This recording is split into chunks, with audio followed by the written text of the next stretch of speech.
দেশের বিভিন্ন বাজারে স্থিতিশীল রয়েছে সবজির দাম। চাহিদা অনুযায়ী সরবরাহ থাকায় এবার সবজির বাজার ক্রেতার ক্রয় ক্ষমতার মধ্যে রয়েছে বলে জানান ব্যবসায়ীরা। তবে বাজারে বাড়তি দামে বিক্রি হচ্ছে তেল, মাছ ও মাংসের দাম। বগুড়ার বিভিন্ন বাজার ঘুরে দেখা যায় প্রতি কেজি ফুলকপি 12 টাকা, মূলা ও বাঁধাকপি 20 টাকা, শিম, বেগুন ও টমেটো 40 টাকা কেজি দরে বিক্রি হচ্ছে। তবে বাড়তি সয়াবিন তেল, চালের দাম। খুলনায় প্রতি কেজি মোটা চাল 50 থেকে 55, মাঝারি 60 থেকে 70 এবং চিকন চাল 75 থেকে 85 টাকা দরে বিক্রি হচ্ছে। এছাড়া প্রতি লিটার বোতলজাত সয়াবিন 190 ও খোলা সয়াবিন বিক্রি হচ্ছে 200 টাকা দরে।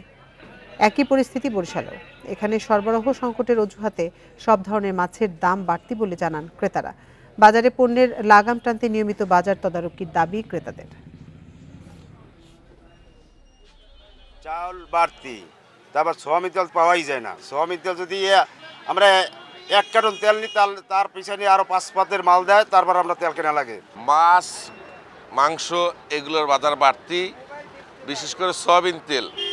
এটা ভোজ্য তেল, প্যাকেটজাত বোতল পাওয়াই যায় না। আর খুচরাটা 190 টাকা, যেটা সাধারণ মানুষের ক্রয় ক্ষমতার বাইরে। সবজির দাম মোটামুটি কম আছে, কিন্তু তেল, চাল এগুলোর দাম একটু বৃদ্ধি, যার কারণে আমাদের মতো সাধারণ লোকের চলতে একটু কষ্ট হয়।